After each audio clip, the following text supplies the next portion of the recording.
Oh.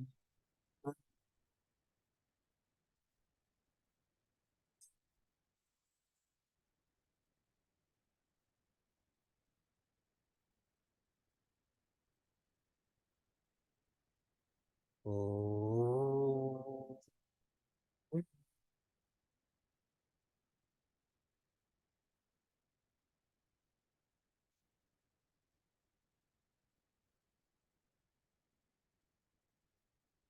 Oh.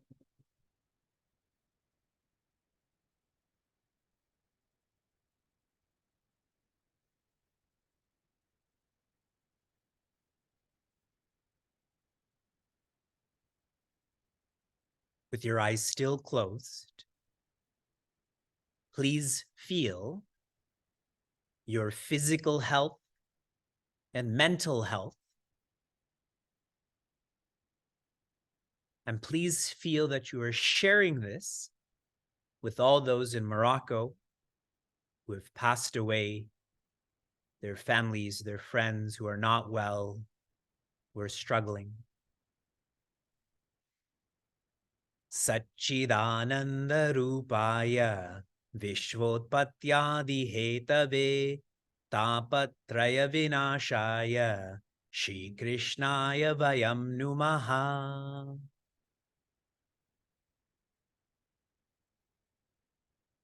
Janmadyasya yatonvayaditarataschaiteshvabhignaswarat Tene Brahma Hridaya Adi Kavaye Muhyanti Yat Surayah Tejo Vari Mridam Yatha Vinimayo Yatra Trisargo Mrisha Dhamna Svena Sadani Rasta Kuhakam Satyam Param Dhimahi Dharma Projita Kaitavotra Paramo Nirmatsaranam Satam Vedyam Vastavamatra Vastu Shivadam Tapatrayon Mulanam Srimad Bhagavate Mahamuni Krite Kim Va Parerishwaraha Sadyo Hridyavarudhyate Kritibihi Shushrushubistatkshanat.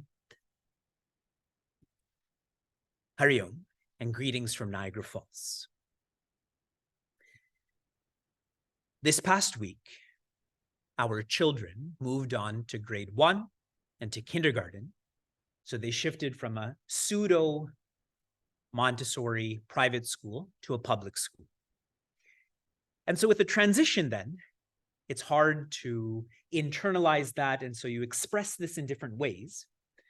So the other day, when we had gotten home after picking up our kids, then our older son, Vyasa, he got out of his car seat and was kind of goofing around in the car.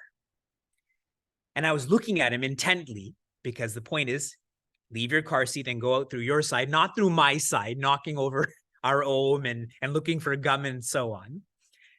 And so I didn't say anything. I was just looking at him intently. And then he looks back at me intently and goes like this, okay? So imagine this is Vivek. And so he looks back at me like this and goes,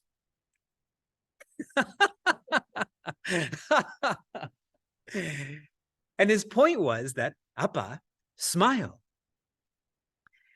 And when he did this, it made me reflect in so many ways. Here are some of my reflections from this. So often, when someone is being less pleasant to us, we may think it or even say it, that check yourself. How dare you speak in such an unpleasant way?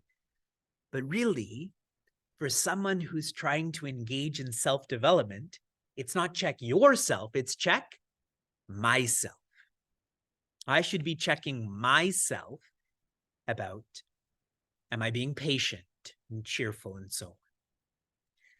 Another reflection I had is that only someone who is smiling can help another person smile. Yes? See, in this forced scenario, if I look at you very seriously, it's too hard for me not to smile, and it's hard for you not to smile. But practically, you can only share what you have. If I don't have any rice, how can I share rice with you? Correct? And the third reflection I had, and this is the most critical and the one that I'm building upon with all of us, This simple gesture of hands and a mouth made me think about, what is efficiency? Many of us work in corporations, many of us are entrepreneurs, and so we're always thinking about efficiency. What is efficiency? If efficiency is not leading to more cheer and contentment, then that's inefficient, isn't it? The last time we all gathered was in May, so many months ago. And so I'm reminding myself and I'm reminding all of us what we are doing together. Why we are sitting in Chinmaya, why we've gathered on a Sunday morning in Portland, in Atlanta, and so on. When one is in a community, a physical community like many of you, a virtual community also, there is a more authentic and deep sense of belonging. Has anyone ever come to you and shared how they feel lonely or isolated or separated? Has anyone ever shared that with you? And when they do, you really feel for them, correct? Like what it must feel like to be lonely, isolated, separated in a community, even if you don't know anyone. There's some people here who are new. Even if you don't know anyone, you still feel a sense of belonging. You're sitting together. You're eating together. That's at a community level. But if we go backwards in our framework for self-development, community is a sense of belonging, but before one can develop this community, if you think about why you gather for this study group, why you gather on Sundays, perhaps you're doing this not for the community, but for your family. You're doing this for your family because a culture is created. That on Sunday mornings, you wake up and you drive to an ashram or you get ready for class. The culture gets developed where one is trying to speak in a different language or dress in a different way. Yes. I believe the NFL started on Thursday this season.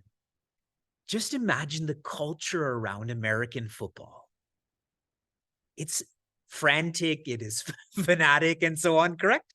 But there's a whole culture to that. Like it's Thursday in September. Now football is going to start. So with a community, we feel this sense of belonging. As a family, a culture is being created. But most importantly, what are we doing together? What are we doing as a family? What are we doing as an individual? What we are doing is we are trying to practice Chinmaya. Chinmaya means? Chit means awareness and Maya means? To be pervaded by or filled with. What are we doing together? We are practicing Chinmaya to be more aware, to know that the most fundamental aspect of who we are is not our social media account, it's not our skin type, it's not even community or family, but rather our nature is awareness. If you look at this chart behind me, the most fundamental aspect is not on the bottom, it's on the top. That symbol up there that is Om is the same as awareness. The more aware one becomes, the more one comes to understand what's important. By show of hands, how many of you feel, and I really hope you'll be vulnerable to admit this, how many of you feel you've gone through a midlife crisis or some sort of life crisis? By show of hands. Okay. It seems like almost everyone. So this is like a crisis prevention class, yes? Now, I want you to think about you before your midlife crisis and you after your midlife crisis. And what I feel with myself is that after my midlife crisis, I came to understand and appreciate what is important more. Do you resonate with that? The crisis led to what is more important. If you think of all of the extreme weather in the world, it seems like now climate change is not fake news. Correct? It's like the environmental crisis is making people realize how important the environment is. Us trying to practice being more aware to being awareness is the most important. And we are doing this together as an individual, as a family, as a community. Tell me, for those who can write in the chat, what is the utility of group study? This is a study group, so we're a group that is studying together. What is the utility of group study? Please type this out in the chat. Anyone want to share a quick answer? What's the benefit? Why is it good to be in a study group? To grow. You can relate more. Others are sharing. It enables reflection and responsibility. Everything is right. One observation of mine, having been part of study groups and now facilitating study groups, in group study, your ideas are corrected. Your notions are corrected. If you study by yourself, you will always feel you're right. Your ideas, your notions. But in group study, they can be corrected. My wife Sheila is sitting in this group study right now. And I think I've shared this with you before. I'm sharing it with everyone again. So before we had children, then Sheila would always be in every satsang that I facilitated. And she tends to sit in the front. She's sitting in the front today also. And one day while I was speaking, she was taking notes vigorously. And I felt really good that such an impactful teacher that I can even impact my wife. And then afterwards, somehow we were together and Sheila was doing something and her book was open. So then I casually looked at the book. It was open. I casually looked. And so many of the points were things I should do better. I should sit straighter. I should speak slower. I didn't elaborate on this. See, that's group study where I'm corrected with my ideas and my notions and so on. People who resist group study, that resistance is coming from ego. That they don't want to be corrected. They're not ready for that. I go deeper into this orientation to why are we together right now? In Srimad Bhagavatam, Raja Parikshita is symbolic for all of us. Raja Parikshita has everything outside, but then he goes through a crisis and realizes how little he has inside, and that becomes more important for him. When Raja Parikshita was born, he was named Parikshita from the base Pariksha. Now, a lot of you are Hindi speakers. What does Pariksha mean? Fear, correct? Pariksha means exam. When he was born, most babies, when they're born, they can't see. I know very little about this scientifically, but go with my flow. But his eyes were wide open and he was looking around trying to register who protected him. While he was in his mother's womb, he was about to be killed or assassinated, but Bhagavan Krishna came into his womb and protected him, which is why many around Raja Parikshita gave him the name Vishnu Rata. Rata means to be protected by. So Vishnu Rata, he was looking for this presence that protected him while he was being born. Raja Parikshita is one who is inquiring into What is the purpose of life? Who am I? He did this as an infant. He's doing it even now where we are in Srimad Bhagavatam. And so symbolically or personally, what we can extrapolate just by his names and his lifestyle is the art of living. The art of living is to inquire, is to find who protected you while you were being born. Who's protecting you right now? That becomes your purpose. For those who have a strong purpose, they don't go through a midlife crisis or an identity crisis. So what are we doing together? We are cementing our purpose. That is the art of living. In Srimad Bhagavatam, as Vishnurata became older, at one point, he practiced carelessness. Chinmaya. And a lot of us can relate to that too. Things we say, decisions we make. And so, upon Raja Parikshita, there was a shap. What does that mean in English? Curse. A curse. He was cursed that he has 1 week to live. 168 hours. And after that, his body, his opportunity is not going to be alive. Again, he's symbolic for us. Any one of us can die in any of the days of this week.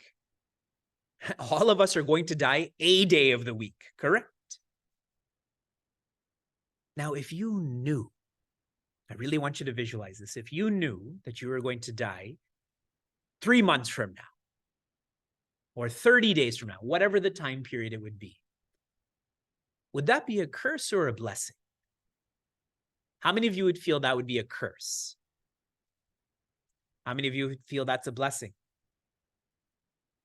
See, and all, do you really think my message is going to be that we're all cursed? It's a blessing because with this knowing, you can prepare, you can adapt. Tomorrow morning, my flight out of Toronto is at 6:30 a.m. to go to Calgary. We have our Chinmaya Inspiration Yatra 17 that is commencing tomorrow. And so now, knowing that my flight is at this time, there's so many other things that I can prepare to make this experience cheerful. But imagine you booked a ticket, but you don't know what day or time your flight leaves. Right? That would be a curse. And what does Raja Parikshita do when he comes to know that he's going to die in a week? He's going to die a day of the week. He goes to a study group. Right? He leaves his external trivialities and focuses on satsanga or his inner world, or he goes to a study group. In Srimad Bhagavatam, this is called satsanga. By show of hands, how many of you are hearing this word satsanga for the first time? All of you have heard of this word. Before I continue, I'm sitting in Chinmaya Dhara. This is our ashram in Niagara Falls. Every once in a while, I'm going to say 4, 5, 6 times a year, the new recruits for the Niagara Police Department, they come to this school and they come and learn about Hinduism. This is part of their sensitivity training. They came on September 1st, so just a little while ago. And I was explaining to them, in Hinduism, there are lots and lots and lots of symbols. These symbols help us to personalize, whether it's a book or a message or a festival. And so I told these police officers, and I'm telling you, if you can't keep up with the Sanskrit terminology, and I'm trying hard to explain this in English, correct? Parikshita I explained. Vishnurata I explained. Satsanga I'm now going to explain. If you can't keep up with the Sanskrit, or you can't keep up with the names, all of the names I've given are for one person so far. Leave alone all of the names in Bhagavatam. It's okay. Don't feel any sort of stress because you can't orient yourself to these words or these names. These are symbols for you to personalize this experience. Okay? Satsanga in English means sangha or association. I come back to group study. And sat, in its most fundamental definition, is infinity. So what is satsanga? Associating with infinity. Are you all associating with infinity right now? Are you feeling infinite? See, satsanga, or associating with infinity, requires many precedents or preparation. Okay? Here's how. I've already started at the top. This is sat, or infinity. How do you actually feel this? What precedes this is satya. Satya in English means ideally. The person who has lots of ideals in their life, they are closer to feeling infinity. When you live by more discipline, don't you feel more independent? Those who are indisciplined are the most dependent. Now, satya, or ideally, is preceded by sattva. Sattva in English means integrity. When your thoughts, words, and actions are more aligned, that's where ideals become more real for you. And so the feeling of infinity becomes more real for you too. And what precedes sattva? Satsanga. Satsanga means inclusivity. To be with people who are trying to practice inclusivity, non-judgment, oneness. I'd specify to all those who are sitting in Niagara Falls that there are so little barriers to entry to coming to Chinmaya Dhara. There are some. You have to fill out a form. But that's more of a safety matter than a political matter. What are we doing together? We are shifting our importance from our outer world to our inner world. If you're still not doing that, you've not gone through your crisis. And so it's going to be harder for you to make this transition. My midlife crisis happened when I was 23. When I was 24, I was living in an ashram. And so some may think, whoa, this happened so early. Too bad for you, bechara. Conversely, this is my good luck, my bhagya, that it happened earlier, where I was not committed to a relationship or a profession and so on. I was more loose and flexible. The thoughtful person, the one who's trying to be more Chinmaya, they engage in satsanga. Through inclusivity, they rise to integrity, rise to ideally, and finally feel infinity. In terms of this word sangha, or associate, you've all heard, as you think, so you become. Yes. But what determines how you think? As you associate, so you think, so you become. In our children's school, their mascot is a dragon. Now, when we were in the school, this is not Game of Thrones dragon. This is like Denver, the friendly dinosaur dragon. And my point is that imagine associating with a killing dragon. Then you start to think like that and you start to maybe exhibit those behaviors. But if you're associating with a friendly dragon who tells stories and is a protector of you, you start to think and start to develop that too. Don't you tell your kids, be careful about who your friends are. My repeated message when I teach your kids is, tell your parents the same. You should be careful with who your friends are. Satsanga. Now, my final thoughts, and then we'll have a discussion. And if there's any points that you've missed, you want clarity on, then we'll have our dialogue. Acharya Shankara, who's one of the greatest teachers in our culture, has shared Satsangatve. What's the next word? Nisangatvam. Good. Satsangatve, Nisangatvam. Satsangatve means when you are in satsang, you are led to Nisangatvam, which means independence. When you're in satsanga, when you're in group study, you are led to, or you start to feel Nisangatvam, which means independence. For all of you who are really immersed in what's being shared, do you care who's sitting beside you? Do you care what's happening for lunch? Right now, when you are in satsang, you are the most mindful, or Chinmaya. You feel the most independent. Then why wouldn't you be in satsang regularly, steadily, constantly?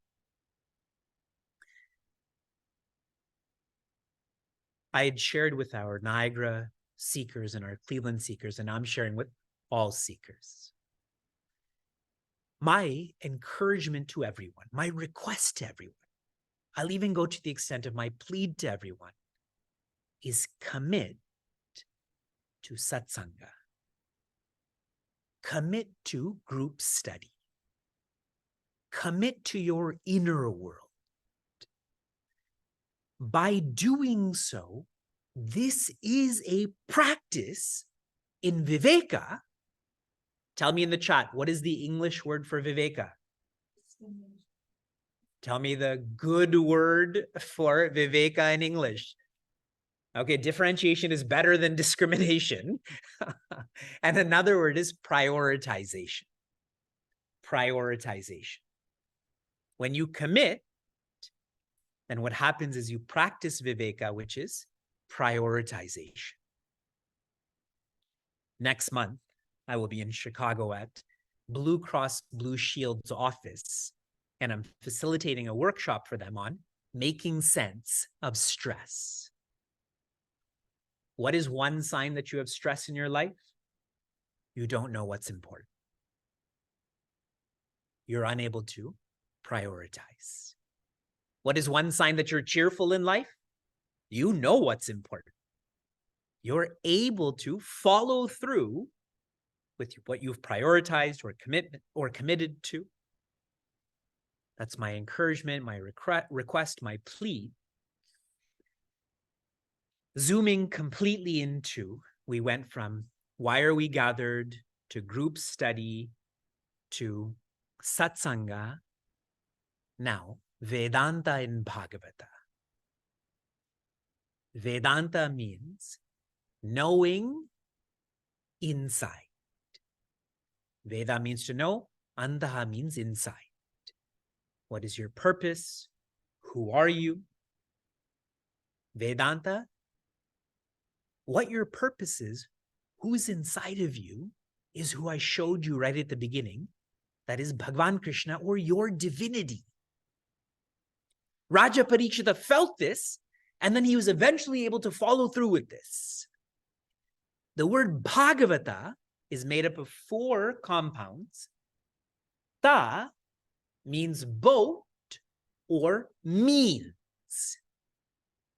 When I go to Calgary, I'm not going to go by boat. I don't think that's physically possible. But my ta, my means is an airplane. So ta. And then va means best. Best means. There's not best means, like having gossipy friends, And then there's best means, like having friends who are inclusive. Ga means to go.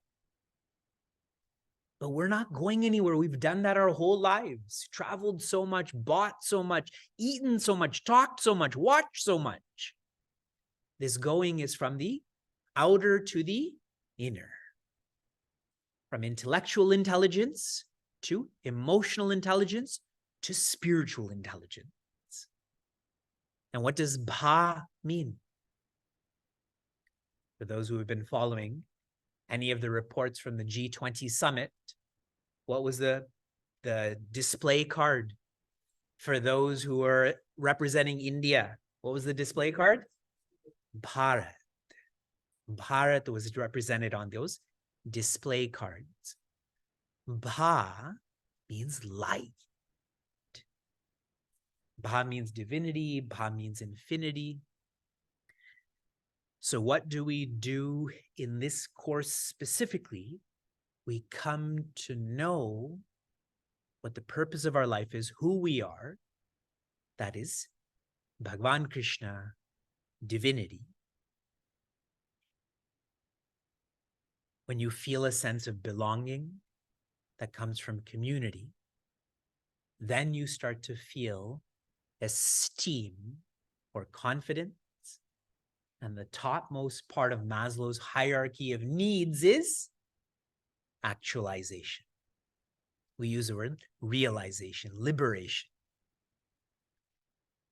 So our course is really taking us higher into Maslow's hierarchy of needs, deeper into these needs. I had started off sharing when Vyasa went like this. My deepest reflection is, what is efficiency? What is inefficient is to live with stress. The most inefficient way to live is to live with stress. Now, some people here will deny that they feel stress, so I'll just use a synonym for that. The most inefficient way to live is to live busily. To be busy. A busy person tends to be an extrovert, still moving around their outer world, correct? Now, some, they may not admit to this either, so I'll use another synonym.